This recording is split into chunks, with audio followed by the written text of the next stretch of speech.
नमस्कार, मैं योगेश राणा। दिल्ली में लगातार तीसरी बार शर्मनाक हार से कांग्रेस में भय पैदा हो गया है। यह भय उत्तराखंड में भी साफ साफ दिख रहा है। हरीश रावत की एक सोशल मीडिया पोस्ट में यह दिख रहा है।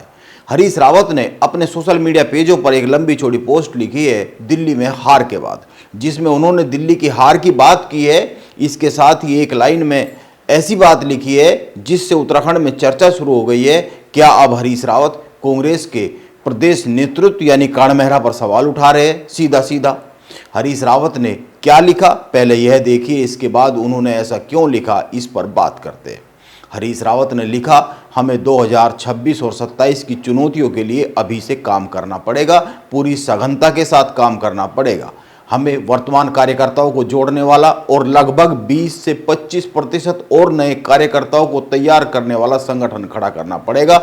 यह काम कठिन है, मगर सही व्यक्ति के चुनाव के साथ इसे संभव बनाया जा सकता है। हरीश रावत बहुत ही साफ साफ लिख रहे हैं, 2027 तक संगठन को खड़ा करना कठिन काम है, लेकिन यदि हमने सही व्यक्ति का चुनाव कर लिया तो यह संभव बनाया जा सकता है। हरीश रावत सही व्यक्ति के चुनाव की बात कर रहे हैं। उत्तराखंड में संगठन को कान मेहरा चला रहे हैं, वो प्रदेश अध्यक्ष है। हरीश रावत सही व्यक्ति के चुनाव की बात कह रहे हैं।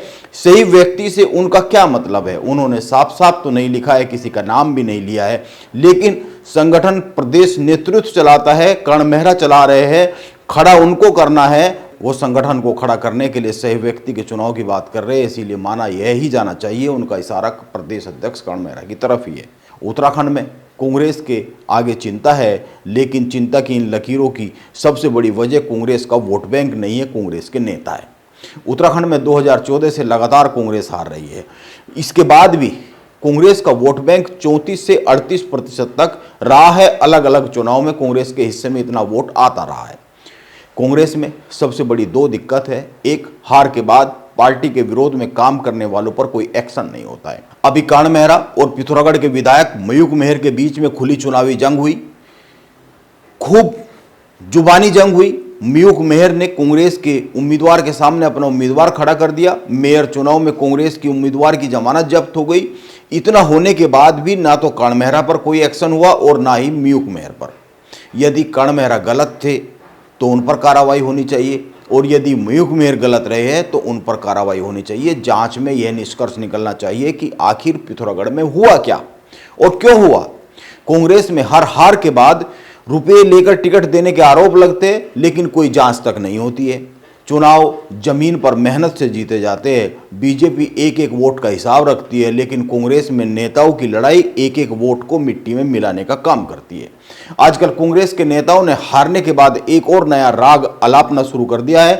कांग्रेस के नेता ये कहने लगे हैं कि बीजेपी धन, बल और प्रशासन के दम पर जीत रही है। हरीश रावत, कान मेहरा, प्रीतम सिंह, यशपाल आर्य, गणेश गोदियाल को एक साथ इकट्ठे होकर 3 जगह पर उत्तराखंड में जाना चाहिए, खासकर निकाय चुनाव के बाद। पिथौरागढ़, ऋषिकेश और हल्द्वानी। पिथौरागढ़ में मयूख मेहर ने मेयर का चुनाव अपनी प्रतिष्ठा से जोड़ लिया। कांग्रेस के संगठन ने उनकी मदद नहीं की, काम नहीं किया। उन्होंने बगैर कांग्रेस के संगठन के इस चुनाव को दिन रात एक कर वहां तक पहुंचाया कि केवल उनके समर्थित उम्मीदवार 27 वोट से ही मोनिका मेहर हार पाई। ऋषिकेश में दिनेश चंद्र मास्टर ने निर्दलीय चुनाव लड़ा। वे कांग्रेस से ही बागी हुए, लेकिन उन्होंने चुनाव को, ऋषिकेश के चुनाव को एक मुद्दे पर लाकर खड़ा कर दिया और बीजेपी के मंत्री प्रेमचंद्र अग्रवाल को पसीना ला दिया। दिनेश चंद्र मास्टर ने ऋषिकेश में चुनाव बिल्कुल उस अंदाज में लड़ा जैसे बीजेपी लड़ती है। इसी तरह से हल्द्वानी में ललित जोशी और सुमित हृदय ने मिलकर एक होकर चुनाव लड़ा और जीतते जीतते रह गए। इन तीनों ही जगह के चुनाव बताते हैं कि चुनाव जमीनी मेहनत, जमीनी कैलकुलेशन और जमीनी मुद्दों के साथ साथ नैरेटिव खड़ा कर कर जीते जाते हैं। ऋषिकेश में नैरेटिव खड़ा किया गया दिनेश चंद्र मास्टर ने, पिथौरागढ़ में नैरेटिव खड़ा किया गया। मयूख मेहर ने खुद को विक्टिम कार्ड के तौर पर पेश किया। एक दूसरे के विरोध में षड्यंत्रों की रचना से चुनाव नहीं जीते जाते एक ही दल में, जैसे कि आरोप कांग्रेस में नेताओं पर लगते रहते हैं। अभी उत्तराखंड में नेशनल गेम्स हो रहे हैं। मुख्यमंत्री धामी ने पूरी ताकत लगाई हुई है उत्तराखंड को मेडल की सूची में एक सम्मानजनक जगह दिलाने के लिए। उत्तराखंड पहली बार मेडल जीतने के मामले में टॉप 10 राज्यों की सूची में पहुंच रहा है। कल तक तो लिस्ट जो आ रही थी उसमें टॉप 5 में भी पहुंच सकता है, इस तरह की संकेत आने लगे हैं। 2022 में उत्तराखंड पदक तालिका में 26वें स्थान पर था और 2023 में 25वें स्थान पर था, लेकिन इस बार टॉप 5 में शामिल हो सकता है। यह एक रिकॉर्ड है। यह माना जा रहा है इन खेलों के बाद उत्तराखंड के युवाओं में खेलों की तरफ बढ़ने की एक अधिक ललक पैदा होगी। एक नैरेटिव बन सकता है। बीजेपी की मौजूदा सरकार ने उत्तराखंड में खेल और खिलाड़ियों का नक्शा ही बदल दिया, कमाल कर दिया। बीजेपी अपनी हर गलती से सीखती है। 4 धाम यात्रा पर आए यात्रियों को कुमाऊं भेजने के आरोप लगे तो मुख्यमंत्री धामी ने इन आरोपों का खंडन किया। उन्होंने केवल खंडन ही नहीं किया, उत्तराखंड में शीतकालीन यात्रा शुरू कर दी।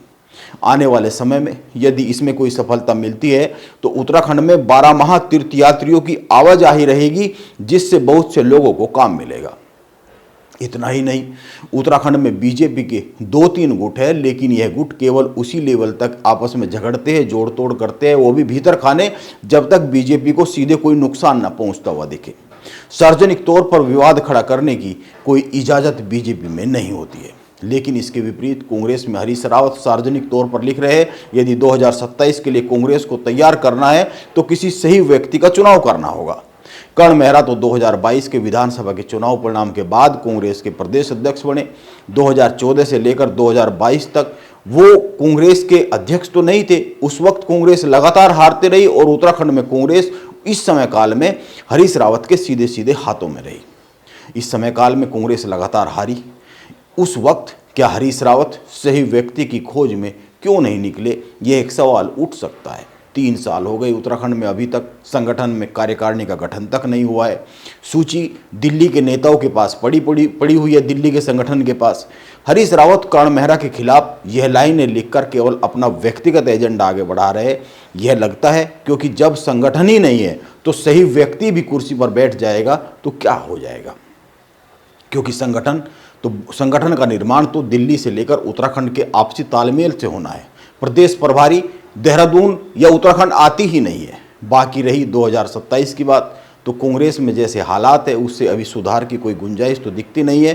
बाकी क्या होगा ये आने वाला वक्त बता ही देगा। नमस्कार, मैं योगेश राणा।